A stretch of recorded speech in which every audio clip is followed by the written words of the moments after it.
I'm Ignacio Neumann. I'm part of the grade working group. As part of my disclaimer, I have no financial conflict of interest. I have received grant for guideline development mostly. And I'm part of the grade working group. I'm with Holger. We are the editors of the grade book. And I'm happy today to talk about risk of bias. I know that it's a topic that is close to Cochrane reviewers, I mean, close to your heart. And so the introduction is everything I'm saying is based on the update of the Grey Handbook. The Grey Handbook was developed in the early 2010s, 2013, and now we have been updating it. And this update includes all the latest development of Grave, and also is moving forward with the, I don't know, a more, I will say, friendly format. And we hopefully with active tools, so it's not just a book, it's something that as a toolbox that is going to help, but that's something coming in the future. So the certainty of the evidence, and the certainty of the evidence, so risk of bias is part of the certainty of the evidence assessment, as you all know. The certainty of the evidence has gone to evolution from the beginning of grade to now. And now the definition we use is that the confidence of the true value falls within a specific range. It looks complicated, but it's actually much more simple that it is. So, for example, when we say that the certainty is moderate benefit, the certainty of the evidence is our confidence to what extent we believe that the effect of an intervention is actually a moderate benefit. So in a way, we are not saying we know the true value, because that's why I think there was the old definition. We say we can more or less estimate the true value, and we believe is a moderate benefit. So it's look more complicated, but actually it's a much more pragmatic and simple concept. So for example, under this definition, when we have high certainty in a moderate benefit, it means that we are pretty sure that the effect of the intervention is actually a moderate benefit. In the same way, for example, if moderate certainty evidence, if we believe that for example, for the pool estimate of a meta-analysis on the moderate benefit range, but we say, well, I'm not sure. It could be small as well because there is some limitation of the evidence, maybe some imprecision, some risk of bias, as we're going to discuss today. So we're saying we're not sure it's moderate, could be small, for example, in this particular example. Then we say, well, we're not confident that it's moderate. The could be is also small. So our certainty is moderate because we are, in a way, we don't know whether it's moderate or small. We can make the same argument for low certainty evidence. It means we are less certain or more uncertain about in which range the true effect is. For example, in this case, going from trivial to moderate benefit. And very low certainty means we know very little about where the true effect may be. And in this case, the meta-analysis, for instance, is suggesting moderate benefit, but really we're not sure. Could be a small benefit, could be a trivial effect, could be even harm. So in a way, the certainty of the evidence is tied, as you already can see, to the definition of some ranges or some thresholds, because otherwise it's very difficult to assess the certainty of the evidence. So now we say, and in the great book, this is the approach we're promoting. The certainty assessment is a 4-step process. You determine the number of thresholds you're going to use, where those thresholds are, because that will be, depending which threshold you define, is where the certainty going to land. Then determine the target of the certainty, which means more complicated. Is just saying where the pool estimate is. If the full estimate is a small benefit, moderate benefit, small harm, and then is that the certainty on that effect is what you're going to be rating. Then, and this is, I think I've put in a lot of emphasis here, but I think this is a conceptual development that you evaluate the evidence and you decide whether to rate down or up, which in previous iteration of grade, this was the same step.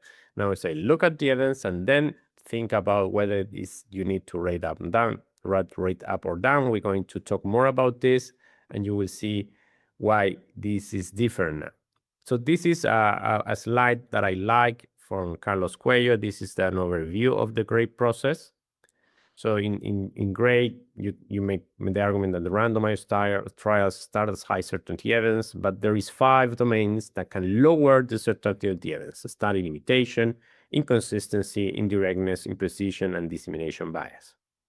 There is 3 domains that only apply to non-randomized studies that can increase the certainty, but you can also make the argument that the 3 domains that may increase the certainty of the evidence in reality are mitigators of study limitations. So there are situations when you think that confounding is not playing an important role. So in a way, you can conceptualize, if you want, the certainty of the evidence with only 5 domains.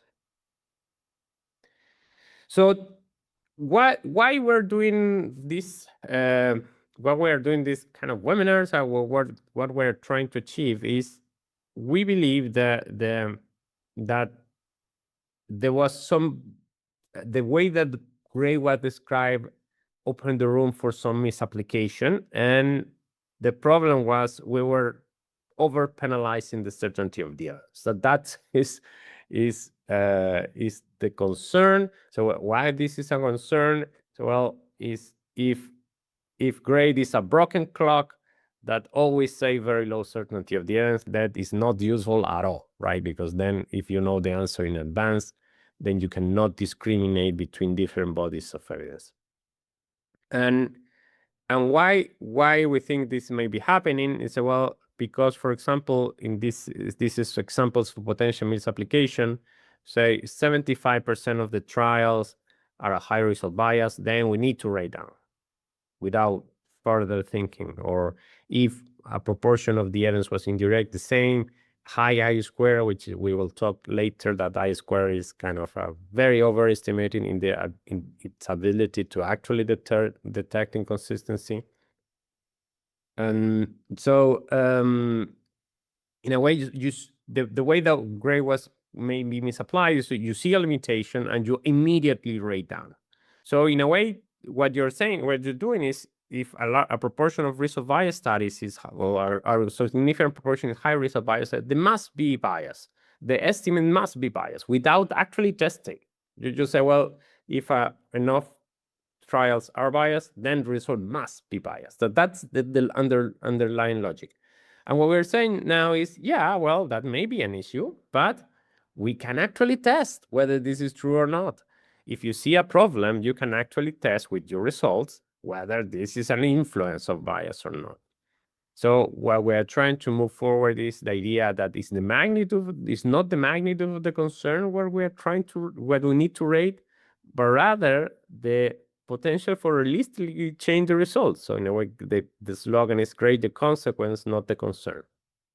And why and this is my view, why I think this is particularly relevant is because the concern is something that happens inside your brain, inside your mind. So it's very difficult. We agree on what is the proper amount of concern. And if you think in automation, right, we will never agree what is the right amount of concern. But the potential for realistically changing the result is something we can actually test, and we can actually develop rules for automation. So I think that is at least in my view, the main reason for this. So study limitations conceptually assess whether flaws or design of execution of a study affect our confidence in the result.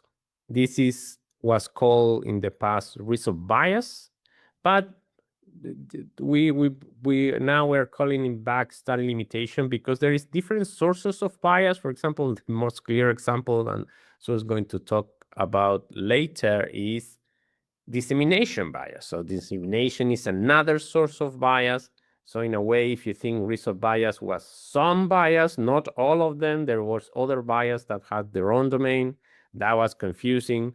So I thought, okay, well, what we really meant this domain is the bias arising from study limitation. So the study design or execution. So in a way, study limitation seems to be a better name for this source of bias. One important, and this is something you can read in the Cochrane handbook, the primary method is to conduct a sensitivity analysis to see whether bias is influencing or not. But the problem was people did a sensitivity analysis, and at the end there was not enough tools to actually act of the results of the sensitivity analysis. That is something we are trying to solve. So now we are separating assess how many of the studies or what proportion of the weight of the meta-analysis is coming from high result bias or low result bias studies. That's one step. And the second step is to assess whether this has an implication on the result or not. And I will focus on the second part because that is what most we in grade care about. There is many different tools to assess result bias, and I think probably you know much better than myself those tools. So, but we're going to focus. Okay, you should use a tool. Of course, we propose that an unstructured assessment is better than an unstructured assessment. But which specific structured assessment you use, well, you can have a whole session about that. But once you use a tool, you have some proportion of studies suggest high risk of bias or some others for low risk of bias, and then you need to decide whether this is a problem or not. And also you need to decide how serious is the problem, which is something that you ideally should be done with rules and with unambiguous rules. So no, it's something that I think I'm more worried or less worried about this study. So we're going to cover three scenarios. The three scenarios that I think are the most frequent scenarios. One scenario is when you, in the same meta-analysis, you have low risk of bias studies and high risk of bias studies, but the results are the same. So the same result, high and low. Then we have another scenario when you have low and high risk of bias studies, but they are showing you different results, which is, you might intuitively, this is a problem. And the third scenario, you only have high risk of bias studies. So there is nothing to compare with, which is also sometimes happen. So I'm going back to one of my favorite reviews in terms of the topic that is covered, how it was done, and how interesting are the results. Is low carb versus balanced carb diet for weight reduction. As you may be aware, low carb diet was very popular a few years ago, maybe still they are, and this Cochrane review says whether they're actually better than a regular diet. This is a meta-analysis of a lot of trials, 37 randomized trials, and a little more than 3,000 people in this meta-analysis. And so now let's apply our approach. First, this is the certainty assessment. It's a 4-step process. Determine the number of thresholds, identify the certain target, the certainty, evaluate the evidence, and determine whether to rate that up or down. So we need to, because I think what's interesting in this meta-analysis is you have a statistical significant result. So you may be tempted to conclude that low-carb diets are better. But then you say, well, yeah, but is it? And unfortunately for us, people have agreed what is a minimal weight change that they will consider relevant. And you may disagree with this threshold, but people in general use 5% of the weight. And if you go to the baseline risk, we say, well, most baseline people in the baseline risk were around 100 kilos. So we can set some thresholds. We can set, for example, that we are going to consider the effect small if over 5 kilos, and then we can calculate some other threshold for small, moderate effect, and moderate large. And what you're seeing here is that the reduction of weight with low carb diets is 1 kilo extra with regular carbs. And you say, well, that's statistically significant, but is below what we will consider meaningful. So you have a clear case of a statistical significant difference, but no meaningful effect. And I think using thresholds actually is the way to realize that and make unambiguous judgment about when something is important and when it's not beyond the statistical significance. So in this case, the effect is suggesting no important difference, and that is the range will be rating or certainty. So in a way, we do the meta-analysis. Well, I didn't, but Cochrane reviewers did. They observe and no important difference between treatment and the other intervention. So how certain we are that low carb diet is not better than regular carb? That is what the question we're trying to answer. So we're going to look at the studies and then decide whether we need to write down or not. And this is the assessment this is using the ROV2 tool. So you see there is a lot of red dots, and one of the main problem, if I remember well, was missing outcome data. And so for now, for this part of the analysis, we're going to consider that the yellow are low risk of bias for now. We're going to go back to this, and the red is high risk of bias. So we have some low risk of bias studies, and we have a lot of high risk of bias studies. So the problem is, do we have a problem? That is a concern.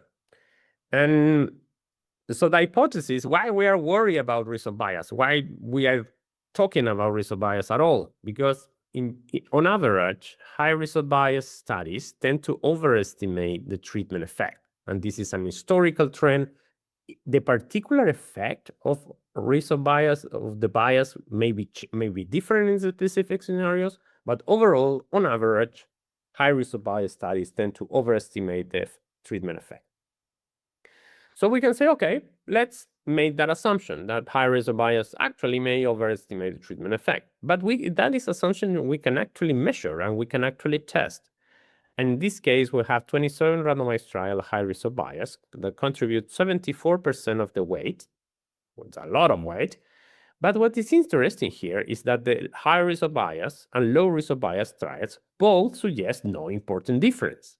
So you say, okay, the hypothesis was that high risk of bias may be overestimating the treatment effect.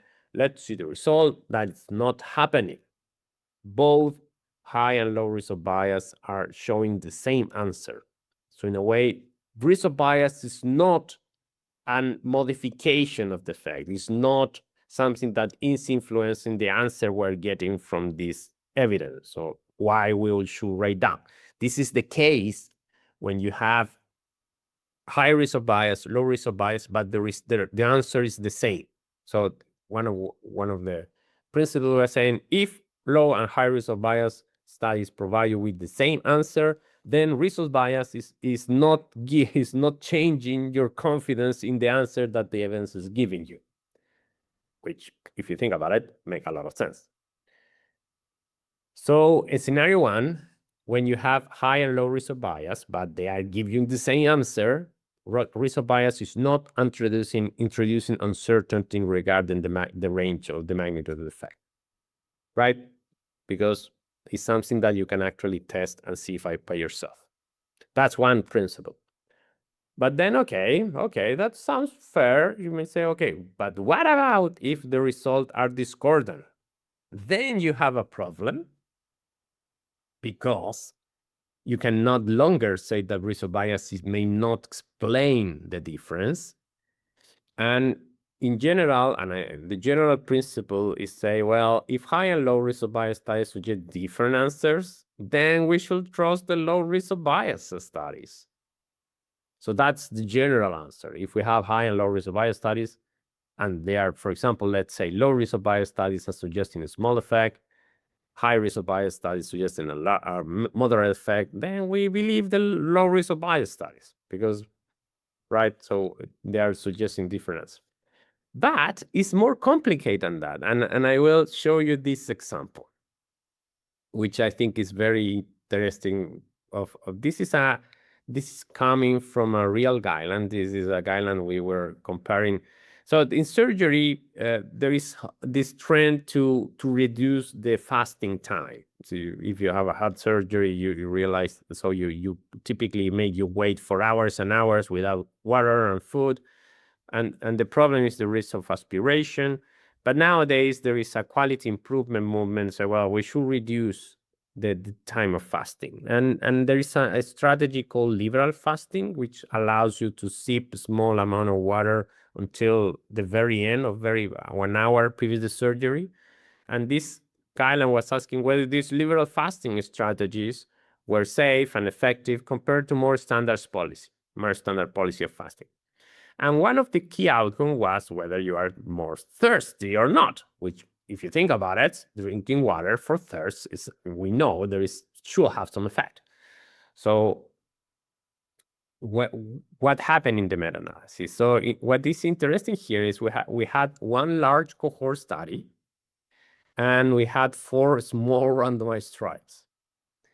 And then you can make the argument that randomized trials on average have lower risk of bias than non-randomized studies. So we have different degrees of risk of bias. And then if we compare the results, the randomized studies suggest a moderate benefit of the intervention, and the non-randomized suggests a small effect. So in a way, we are in a situation where we had 2 different bodies or 2 different pieces of the evidence with different risks of bias, and they are providing a different answer. So one body of evidence suggesting one thing, the other is suggesting another. So in general, say, well, if we have low and high risk of bias studies, we should trust the low risk of bias studies. That's the general principle. But see what happened here, and I think what this example is very interesting. The certainty of the evidence of the non-randomized studies is moderate. And we did the full grade assessment, and the certainty is moderate. The certainty of the evidence for randomized trials only is very low. And if we pull everything, we ended up with a situation with the certainty of a pool estimate, including high and low risk of bias studies, is very low. So here you have an example where actually the better answer is coming from the studies that have theoretically a higher risk of bias. And why I like this example is because in general it's true that when you have discordant results with different risk of bias, you should trust the studies with low risk of bias. But it's important also to assess the rest of the grade domains, because in this case, it's a clear example that when you assess the entire grade domain, you are actually more confident in the results coming from non-randomized studies than from randomized studies. So what we did at the end, we report this, and we use the answer from the non-randomized studies. And so, well, yeah, the evidence coming from randomized trials in this case actually was less conservative, was suggesting more important effective intervention, so it made a lot of sense. So general principle, if you have different answer from high and low risk of bias, you should trust most of the time the low risk of bias studies. But it's important to assess the rest of the grade domains, because you might find cases like this when the overall certainty is actually higher in those studies. So we have covered what to do with low high risk of bias, concordant and discordant result, and so, okay, what about what everything is high risk of bias? There is nothing to compare with. And this is something that may happen. And if you go back to this example, and if you're very, very harsh, you say, yeah, I'm not convinced that this yellow uncertain rating of the risk of bias domain is actually low. I think everything here is high risk of bias, and this is if everything is high risk of bias, then how we can trust the result of this review? And then it's, well, okay, but again, remember that I said we are trying to move away from rating just because we saw some limitations. We actually need to see whether it is plausible that risk of bias is introducing a distortion of the effect. So the 2 potential hypotheses, the most frequent will be high risk of bias studies may overestimate the effect of, let's say, in this case, low carb diet. So that's the more typical hypothesis. But also you can make the argument in the other way: high risk of bias might underestimate the effect of low carb. But one of those 2 hypotheses must to happen, right? Because there is no other possibility.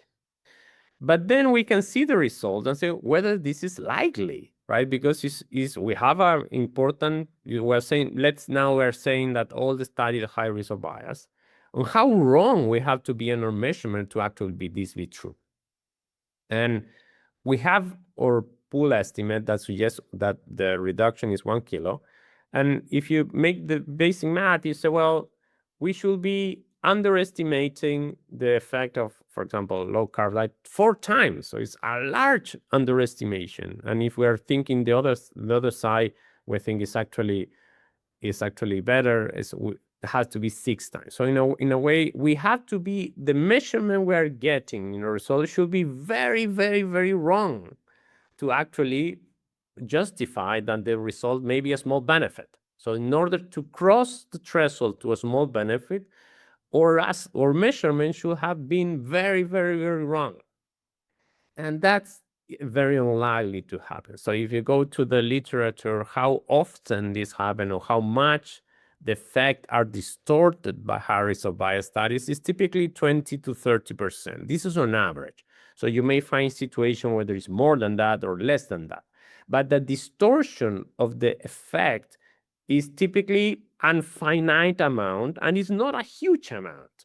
So you can also assess how bad this result should be in order to cross a new threshold and make us a judgment whether this is likely or not. And in this case, it's very unlikely. So because the effect should have been severely underestimated or severely overestimated, there is no known reason for this in this particular case. So in a way, you are pretty sure, even if these are high risk of bias, then there is no difference between low carb and high carb diet.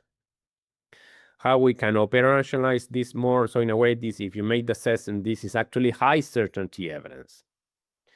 So how this is the summary of the 3 scenarios. If you have scenario 1, which I think is the most frequent, you have low and high risk of bias studies. Scenario 1 or 2 are the more frequent, I mean. And if the result unconcordant, then risk of bias itself is not introducing uncertainty regarding the effect. So you can say no serious concern. If they are discordant, then you have a problem because risk of bias may be introducing uncertainty. But again, we should trust generally the lower risk of bias studies. But again, we need to assess the full grade assessment because you might realize that overall, there is one particular body of evidence that is more trustworthy than the other. And the last scenario, when only high risk of bias studies are present, one can make assumptions about, okay, the magnitude of the under overestimation and see whether this is realistic. And sometimes, for example, if you are very close to a threshold, so well, even a small amount, even a small modification of the effect will move you from trivial to small, then probably your results are sensitive to risk of bias. But if you are very far away from the threshold, and so, well, yeah, in order to move to another range, the change has to be huge, and that is simply not plausible. So in a way, you are very confident that risk of bias is not playing a role in your confidence in the effect estimate. So overall, I hope you to give an overview of how we're thinking about risk of bias, and it's not just counting limitation, it's also thinking whether this limitation can actually have an influence. And through these 3 scenarios, I think we have covered the most frequent situation and provide some ideas of how to deal with the assessment on those scenarios. In general, my last word is that remember that study limitation is one of the great factors. There is a lot of overlap between study limitation and, for example, indirectness, imprecision, and inconsistency.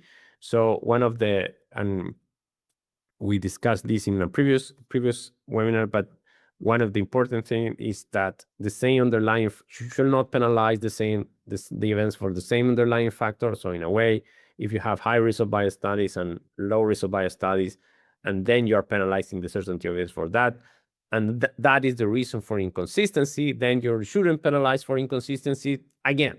So remember that grade is some kind of a holistic approach in a way that you need to assess all the domains, and sometimes there is a considerable overlap of risk of bias and other grade domains.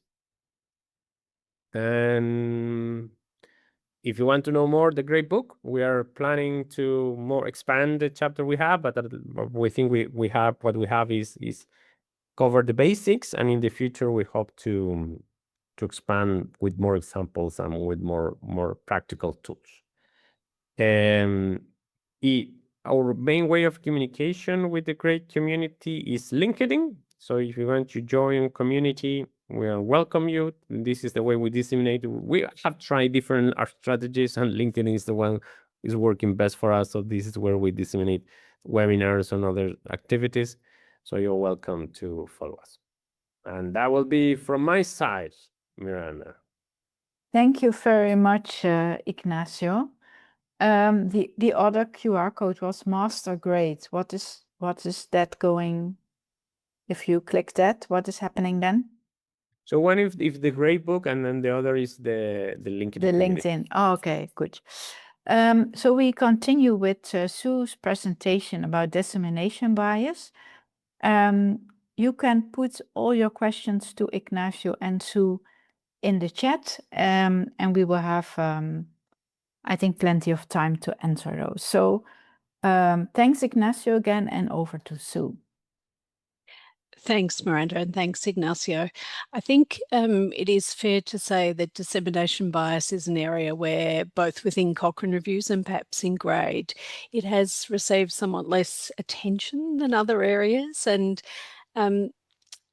I think there's been some recent advances, particularly within Cochrane, such as the chapter on bias due to missing results and the development of the Rob Mee tool, which has allowed us to do a little bit more thinking about how we might handle dissemination bias in our reviews.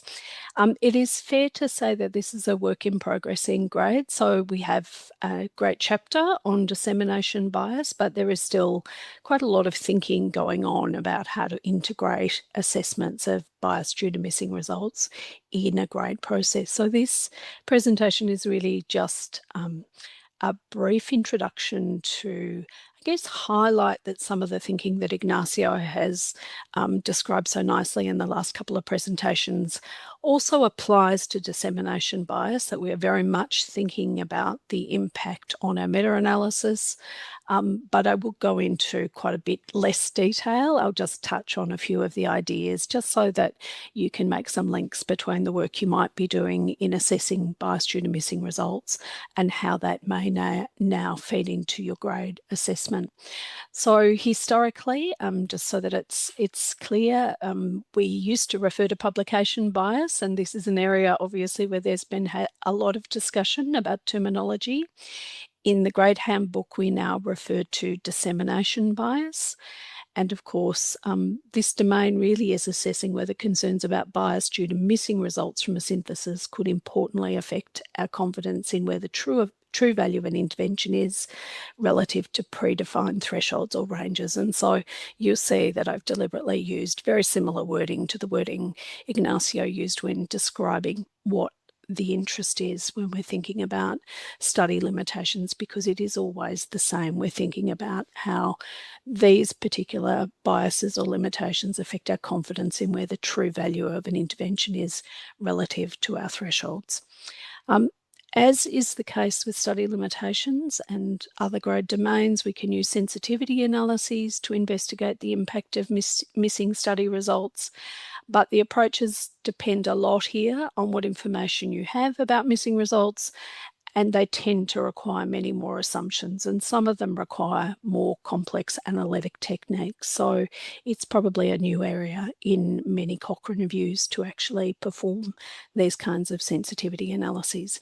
As I said, grade is exploring exactly how we should operationalise the assessment of dissemination bias in reviews. We're updating all our guidelines in line with the kind of thresholds approach that Ignacio has described. So there will be more to come on this as the guidance gets updated. Again, this separation is important, the separation between that initial assessment of risk of bias due to missing results from a synthesis using a structured approach. And we now have tools like, well, in particular, Rob Mee, to help guide that structured approach to that assessment. And then the next step is obviously to assess whether bias due to missing results is likely to have an impact on the synthesis result. And those of you who have used Rob May will know that assessment of the impact is actually fully integrated within Rob May. So you are prompted within that tool to consider what the likely impact of those missing results would be on your effect estimate, and potentially to perform sensitivity analyses to actually test that impact where that's possible. Again, we're working off similar hypotheses. And so if we were to take this example, looking at an analysis that's estimating the effect of a drug on depression at 12 months, here we're seeing an effect that is described as small benefit. It's an effect that's larger than our threshold, a standardized mean difference of minus 0.39. So small benefit from the 6 studies that we have available. If we have concerns about missing studies, then we may be concerned that bias from those missing studies is leading us to overestimate the effect, the treatment effect.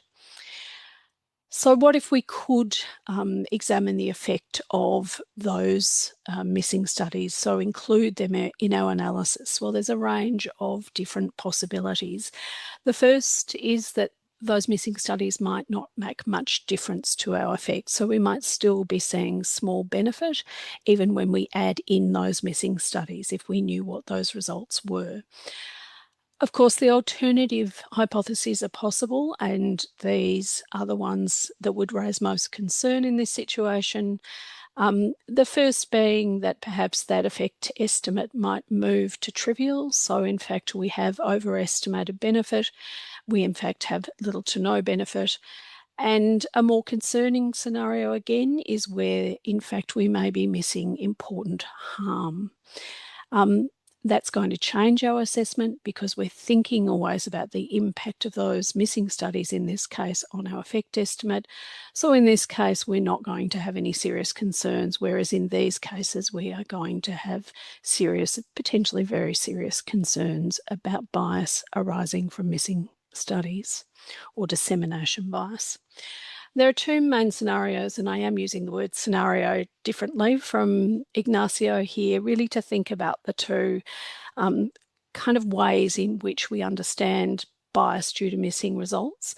The first is one in which we have more information, more ability to understand the impact of those missing results, and that's where you have one or more included study without a result for a measured outcome, and you have concerns that the results are missing because of the p-value, magnitude, or direction of effect. And that part of the statement is obviously very important because that's when bias comes into play, when those studies are missing systematically because of the nature of the result. The second scenario, we have less information to understand the impact, and we're going to have to make more assumptions to understand the potential impact, and that is when we've got concerns that additional studies beyond those identified may be missing because of the p-value, magnitude, or direction of effect. Now, again, this is the area where historically we used to focus a lot on, with lots of caveats around it. So this is the area where people would use funnel plots, for example, tests of funnel plot asymmetry to examine whether or not it's possible that there were additional studies beyond those identified that should be contributing to the analysis. I want to really focus just on one example, and that's for scenario 1. So again, going back to that depression example, if we were aware, we have our 6 studies included in the analysis, but we're aware that we have one study that also is included in our review, but for which no results were reported. And we suspect that that is because of the nature of the results. So we have some evidence, perhaps from protocol registry entries, that this study exists, that the authors measured this outcome, and we have no reason to think that the non-reporting is for legitimate reasons. Here we've got some information in which we can actually make an assessment around the potential impact of that missing study. So looking at how Rob May handles this, Rob May asks the question of, would there be a notable change in the effect estimate if the missing result could be included. And it asks you to answer yes or probably yes if the amount of missing information is non-trivial. Where this becomes challenging prior to the use of thresholds is that we're making some kind of implicit judgment about what a notable change would be and what a trivial or non-trivial amount of missing information would be. And I think that is where the use of thresholds becomes particularly important. So we need to think about how large the effect of that missing study would need to be to change the finding to trivial or perhaps to small harm. We know how large this study is. We know how much data we have already in our meta-analysis. So this study would contribute about 50% more data than we already have in our analysis. We could do formal or informal kind of sensitivity analysis to estimate what the range of effects would be across different likely effects in this study. And what that might tell us, for example, is that it's plausible that the effect could shift to trivial. It might be quite unlikely that that effect would shift to small harm. So we could actually do those estimations to actually see what the impact could be on this analysis.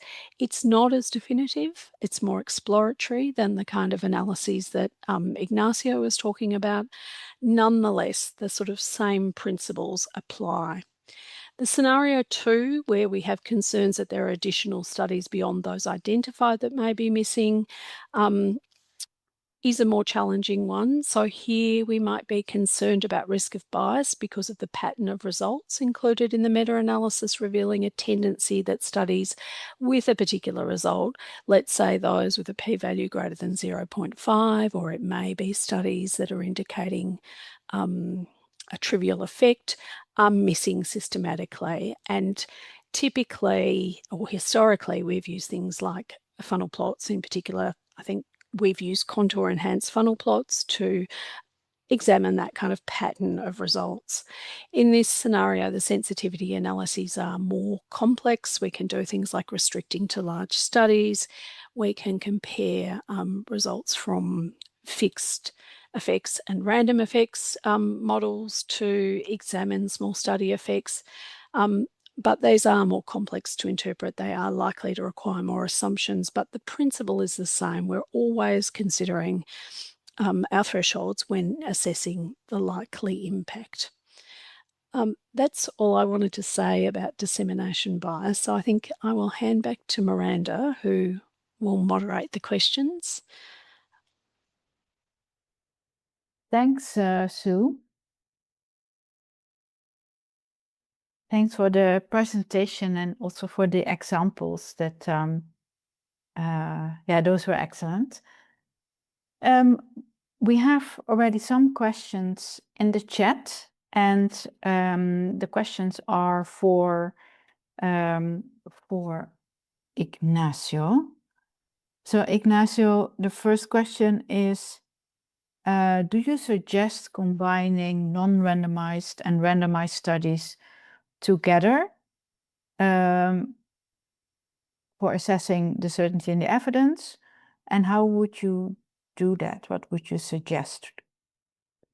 Thank you for that. There some comments. So one of the comments is that randomized trials and non-randomized trials are people usually think of them as studies coming from different worlds, right? So it's completely different one from another, which is not true. The only difference between one or the other is the ability to control for confounding. So randomization is a very good method for controlling for confounding, which is something that observational studies you can never achieve. Although there's some methods you can kind of simulate this, it's not achievable.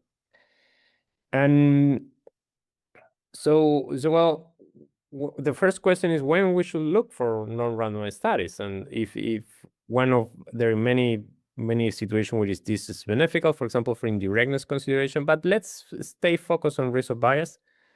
When your certainty of the evidence from randomized trials is low or very low, and especially if the consideration is low or very low because indirectness or imprecision, then you are better off searching for non-randomized studies. And we have plenty of experience with that. With the body of evidence of randomized trials is just a couple of small studies, very low certainty. There is plenty of evidence from non-randomized studies. So in a way, if you see that if you can think that the evidence is the use of the best evidence available, this best evidence sometimes comes in form of non-randomized studies too. So in general, I would say every time you have very low certainty, it's a good idea to look for additional evidence to really see what is out there. So when to combine them, and I think there is the great guidance about that is very clear, is when you have concordant results because you have to think again that the issue with non-randomized studies is you are thinking, well, this evidence has a high risk of confounding.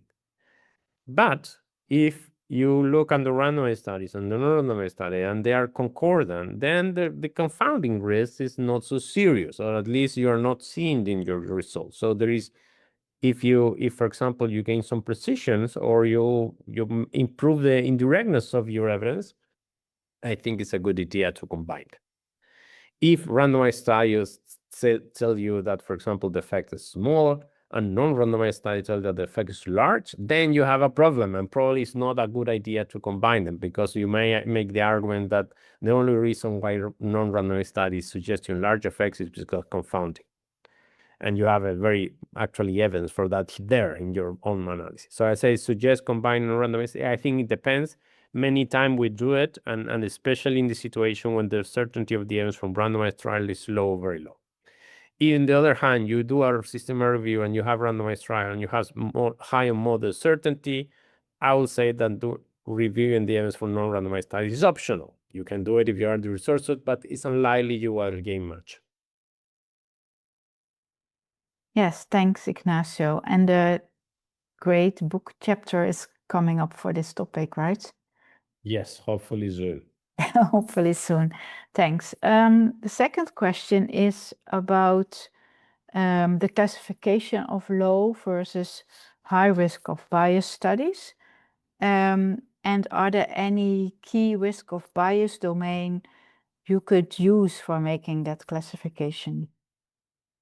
I think that's a very interesting question. So far we have operated with the overall risk of bias, right? So you say you have different domains depending on the tool which you use, and at the end you make an overall judgment, and then you use that specific judgment to categorize between low and high.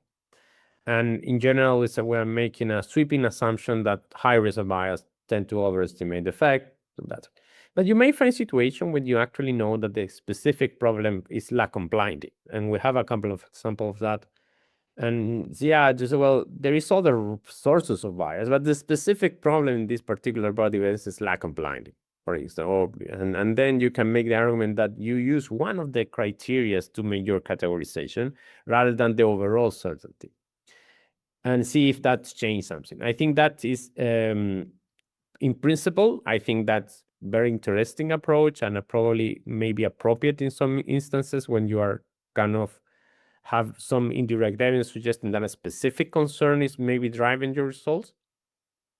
We haven't dig into that much because it's more complex, right? It's computationally more complex to do it. But I think in principle, it seems a very sensible approach to use maybe the overall category, and if you are particularly about a specific domain, to use that domain to see whether this changes the results. The principle of sensitivity analysis is that if you do these different approaches and the conclusion is the same, you're more confident, right? And if you do this different analysis and your conclusion is different, then you are less confident, and that should be reflected on the certainty assessment and on the discussion as well. So I think that's a very interesting approach. We haven't tried it out because it's more complex, but in principle, it makes total sense. Unmute myself. Thanks, Ignacio. The next question is from Paula, and she said, thank you for the presentation. On the second scenario, so that is for the discordant results, could the non-RCT study underestimate the effects, and would they actually be greater as provided by the RCTs. Hence, we could assume the effects were actually greater than the pooled effect. Yeah, so in that particular scenario, and the randomized, you have a large, well-adjusted, very well-thought observational study, and you have some small randomized trials. So the problem with randomized trials was whatever you achieve with randomization, you probably are losing it by imprecision, because you had this. So what GRADE tried to assess is they assess the error probability, or the likelihood of error.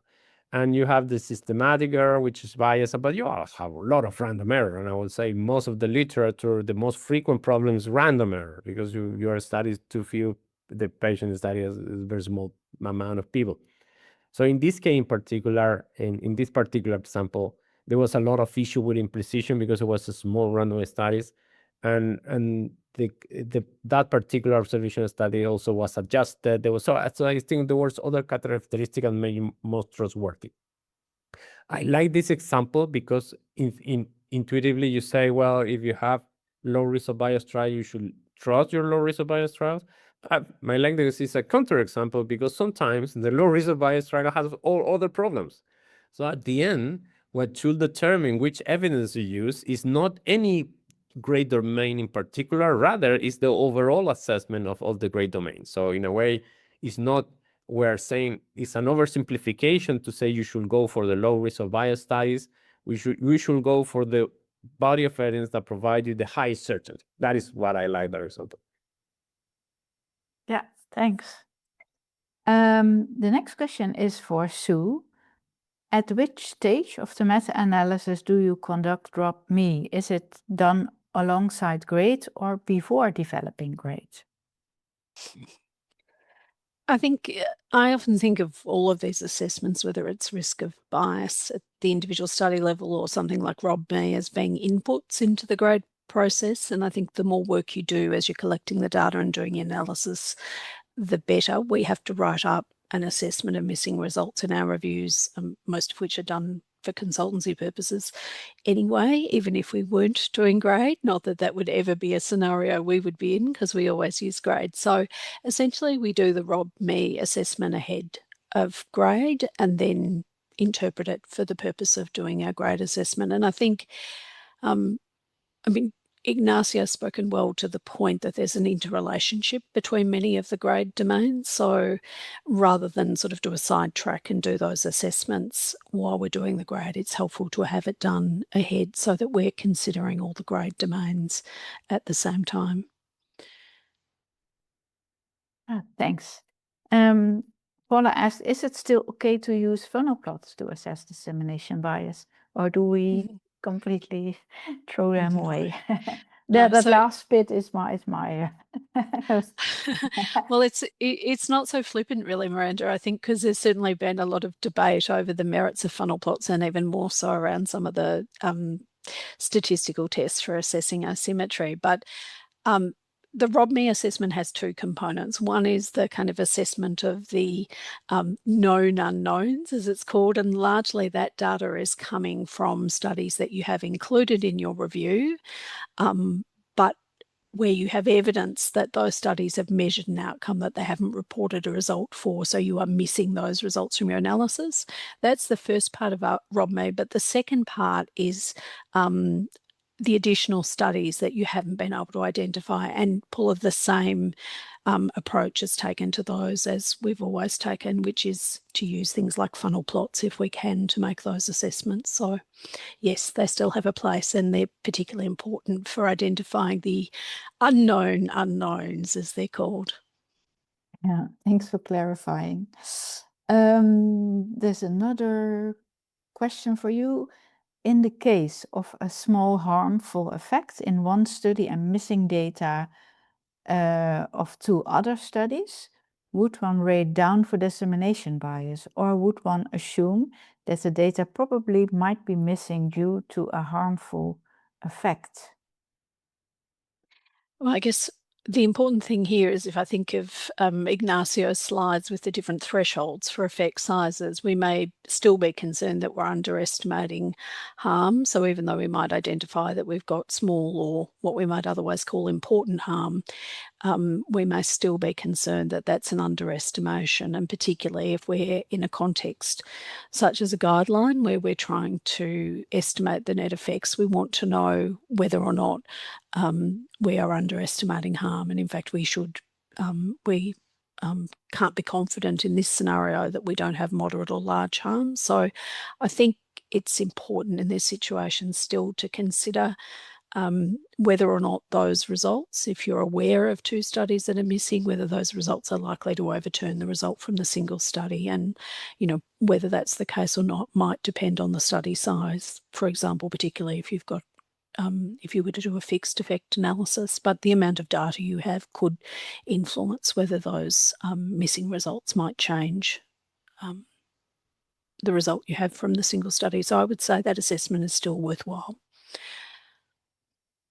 So it is kind of a bit of a detective work, right? Looking at dissemination bias. Next is for Ignacio. And the question is about the example of the low carbohydrate diet review. The overall risk of bias assessment were either high risk or some concerns, but the sensitivity analysis compared high versus low risk of bias studies. Is it appropriate to assume the some concerns results are low risk? Emma thinks in practice it will be difficult to explore as it's not common to have many results included in a meta-analysis that are low risk overall. So that's more a practical question, I would say. Yeah, so I think so that is one of the problems with the some concern, which is what do you do with that? So one option is okay, you because the way we conduct sensitivity analysis, you merge into 2 categories typically. So one option is to merge some concern with low. One other option is to merge some concern with high. Probably you need to do both and see what happens. In this case, for the first part of the example, let's assume that some concern, we are going to consider low risk of bias, which to me kind of makes sense because it's an assumption, and you see what happened, and you see both low risk of bias and high risk of bias under this definition show no important effect. But then you say, well, in the second part, so let's assume now that the some concern is a problem. So it's high risk of bias. So everything is high risk of bias, which is another consideration, and then maybe is the reason when you don't have too many low risk of bias studies. And then you say, well, you can what you can do there is okay, I'm having a result, I'm seeing a result. How likely is I'm seeing the wrong result? And in this case, you see, well, you can make assumption. So let's make assumption about reasonable over and underestimation of the true effect.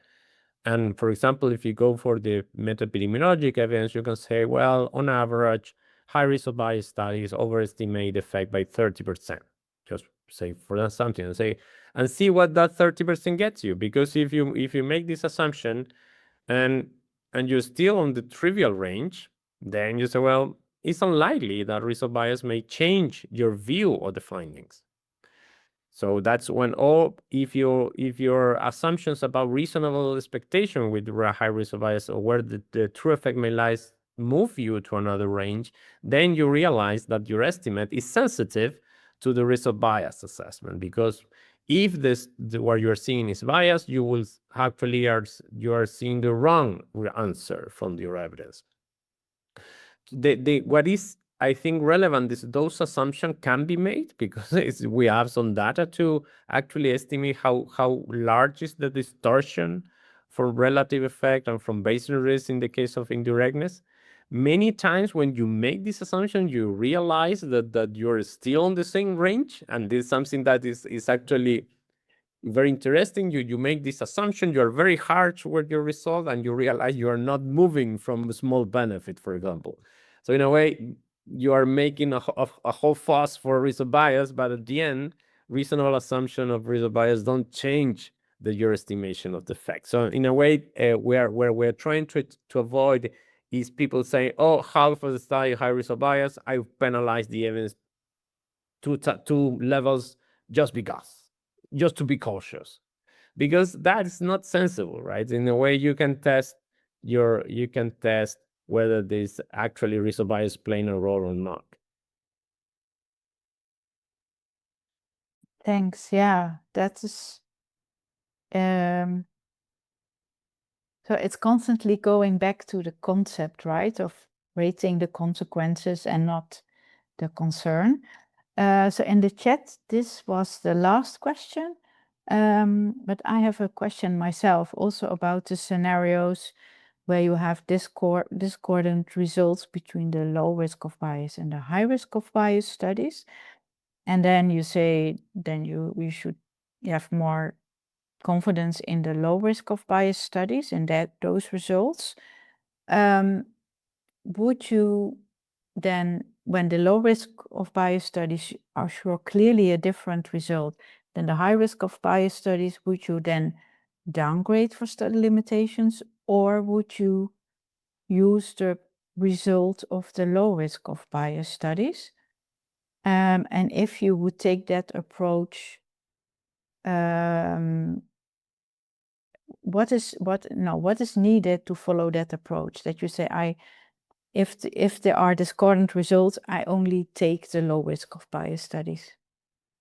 Yeah. So I thank you, Miranda. I think two considerations. One is that and then go back to that you need to assess their domains, because maybe the low risk of bias studies are very imprecise, are very consistent, a lot of indirectness. So maybe the low risk of bias is the only good thing about them. So, but let's say that the only concern is low risk of bias or risk of bias. So they are perfectly comparable between those two. And I think if honestly, this is probably a matter of opinion, but if you have, I will take the most conservative approach, and typically the most conservative approach will be to say, well, we're gonna stick with the low risk of bias trials, with more likely are closer to the small effect, trivial effect, because you can make the argument that if we don't know if there is an issue of bias and the pool estimate is suggestive of, let's say, a moderate effect that is driven mainly for high risk of bias studies, and we take on the two only non-low risk of bias study, and they suggest a small effect.